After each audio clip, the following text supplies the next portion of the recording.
I was so excited. I hadn't ever really gone camping before, so the fact that one of my friends asked me to go with him was amazing in and of itself. He made plans for five other guys to join us as well. The plan was to leave right after class on Friday evening and drive up to an old abandoned farmhouse, which in Kansas, they aren't too uncommon. This one was special though, or so I was told by Riley, my friend that had invited me. He said that not only was the farmhouse quite large and well held together after many years of vacancy, but very few people knew about it, so we were almost certain to be unbothered for the weekend. We would stay all Saturday and come back Sunday morning. At about 6 p.m., the last guy, Seth, I think, finally arrived at the cars. We had a white Suburban and from Riley and a small Honda van. Four people rode in the van while three rode in the Suburban, but the Suburban was also full of our junk we planned to bring. We left by around 6:30 and drove for nearly an hour before stopping at some burger place to eat quick and then shift drivers. After another 2 hours of driving, we arrived at the farmhouse. The farm area was large, empty, and the fence that used to surround it was in shambles. The house, however, looked very nice, almost kept. After unpacking most of our things and laying out the blankets on the bed frames still in the house, someone suggested we turn in early so we could go fishing in the morning, and not being a late night person, I was fine with the idea. I got everyone else to agree with me. There were only 3 beds in each of the 2 rooms, so me, Riley, and some other guy I'd never met shared one room, and 3 other guys shared the other. A guy named Roy decided to take the torn-up couch downstairs. I had a bit of trouble falling asleep, a bit uneasy about the whole drafty, creepy abandoned house thing, but I eventually dozed off, unable to stay awake any longer. I woke up at the sound of Riley moving all this crap around when I was able to open my eyes enough to see my phone screen with the time on it. It was just after 6:30, so I had to hurry if I wanted to catch anything. I rolled out of my bed, grabbed some jeans and a jacket, changed as quickly as I could despite my exhaustion, and grabbed one of 3 remaining fishing rods. When I got to the pond, Roy, Riley, and 2 other guys were there. I cast my line and sat silently, waking up the rest of them over the next hour or so. The other 2 people made their way to the pond, and everyone had woken up a bit more, and we were chatting about their restless nights. "So which one of you idiots decided to come downstairs last night?" Roy shouted over the voices. I was expecting for someone to laugh and give him some excuse, but nobody even flinched. "You're not in any trouble," but it was too dark for me to see your face, whoever it was. So for my curiosity, who the hell was it? Minutes went by with Roy just staring at our faces for any sign to conceal. I decided to speak up and figure out who it was. "What did they come down for? Did they sleep down there?" "I don't know. They didn't say anything, and I was so tired I dozed back off." "Well, what did they do?" I asked. "I told you, I was tired. All I know is that I saw someone come downstairs, look at me, and then I fell back asleep." In fear of getting hit, I held back further questions. On the positive note of that, Roy packed up and everyone else followed. The fishing was good, and we had plenty to eat for the day.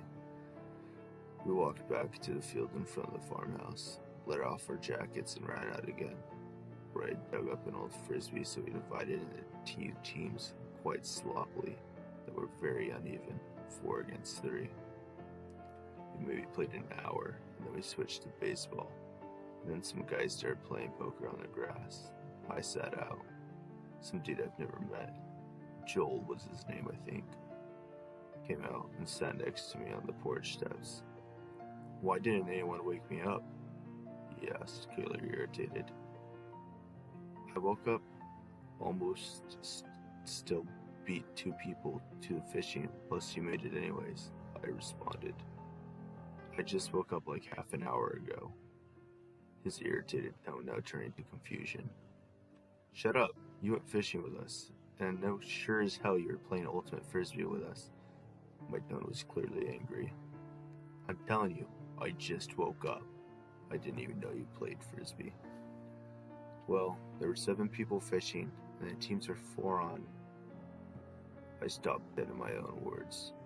Did you ever go downstairs last night? I quickly asked. No. I was out as soon as I hit the bed. I've been up late the last. I stood up and started walking in the middle of a sentence. I counted the people in the yard. 1, 2, 3, 4, 5, 6. Myself is 7. Out of the corner of my eye, I saw a faint shadow near the tree line, but when I turned, the figure had walked off. Wasting no time, I jogged to Roy. I need to talk to you. Try not to alarm the rest of my news. Okay, speak. Again, wanting to waste no time, I spat out. I think there's someone else on this farm. He returned to me, looked me dead in the eyes. He shot up from his seat on this grass, dragged me to the Honda van. And what are you basing this on? He questioned. Think about it. Someone came downstairs last night, and everyone says it isn't them. So, they could all be lying for some reason. I just talked to Joey. He just woke up. You idiot. There were 7 people fishing. He stopped abruptly. After a long silence, he continued. There was a face I didn't recognize in that group. He scoffed while staring at nothing. Without a second hesitation, he climbed into the back of the Honda and emerged again seconds later with a pistol in his hand. What the hell? What do you have that? I was afraid this would happen. They're probably thieves, so we need to be careful. Let everyone know what you told me. Keep a sharp eye out. They could be dangerous. I walked back and made the announcement and counted heads again. We had 7 people right now. Good 7 people. With the sun setting and cold setting in, Roy and a friend of his built a fire in a stone pit that was already built. After cooking some fish, everyone munching silently, Roy grabbed me and led me to the van again. He handed me a 6-pack of beer and carried another in his hands. I've never drank so much. So after a few sips, I was done. With the remaining people, they were at various levels of drunkenness. When Joel suggested capture the flag, I headed off into the Suburban to grab flashlights, and when I got back, everyone had lined up. Handing off flashlights to each person, I ran out before the last person. I ran back to the car to search for the last one. I know I brought 7, after being unable to find it, and concluding that I had lost it. I walked back to the group.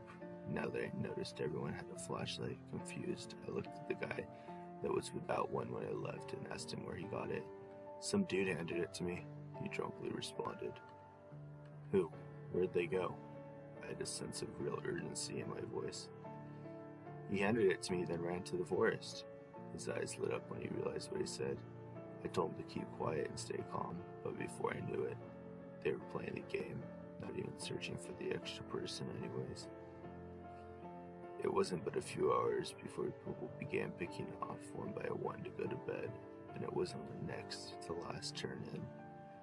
I didn't even change clothes. I walked into the room and flopped down on my bed, and before I knew it, I was dead asleep. I had no idea what time it was when I woke up, to some drop hitting my face. Gazing to the ceiling, I noticed a fine leak, and of course it was pouring rain outside. I turned to cover up the side of my head, but when I did, I noticed the bedroom door open. There was someone standing there in the door frame, as if they were walking in and shutting the door behind them, but froze mid-motion. Who's there? I shouted it loudly enough to make sure my roommates heard. It maybe lingered for 2 seconds before it bolted. I heard thumping on the stairs, and then the front door swinging open. I flew out after it in the pouring rain, only to find that it had been far outrun. I headed back in, shivering, not only because of the cold, and bolted the front door shut. Everyone stared at me. Whatever it is, it's out. So as long as all doors and windows are shut and locked, we're safe. Trying to reassure everyone. I seem to be the only one capable of speaking. After a few long minutes of thought, me and Roy looked at each other. The back door, we said in complete unison. We ran to the kitchen, but only it's time her ear slammed shut. Now we didn't know where it was. It was only a few short seconds of staring when a scream came from the second bedroom upstairs. I was the first one up and froze at the doorway. It was leaning over Joel. I turned and saw me and lunged out the window. Roy darted past me to Joel, laying lifeless on the bed, blood dripping from his throat. I ran to Seth, who was completely curled up in a corner, still screaming. I finally got him to shut up. Time to hear Roy. We need to leave now. No one wasted any time at that, and everyone ran to the vehicles, scattered and frantic. I got into the car along with Riley and Roy. A scream came from the house, and Roy immediately ran back to the house, gun drawn. I scooted the driver's seat and started out the window. After a minute, I heard 3 gunshots and then saw someone running right towards the Suburban. I took out my flashlight and shined it to see Roy's pale face and empty hands. I shined the light to reveal the silhouette chasing him with a gun in one hand. I shined my light right on it, but saw no face, no features.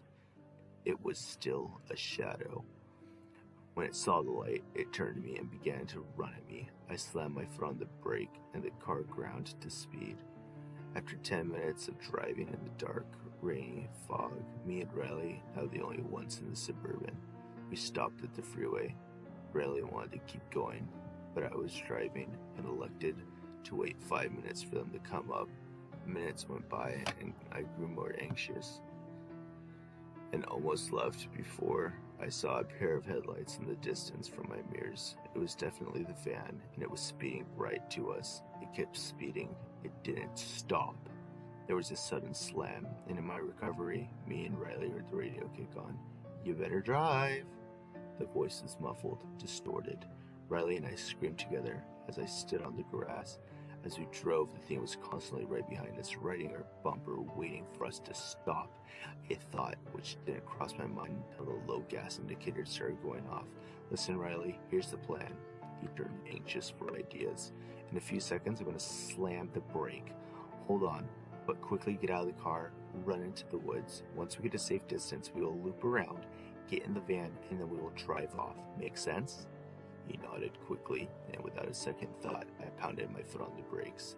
We heard skidding behind us. It took no time to be away into the thick forest. After several minutes, we decided it was about time to go back, so we circled around and ran back towards the freeway.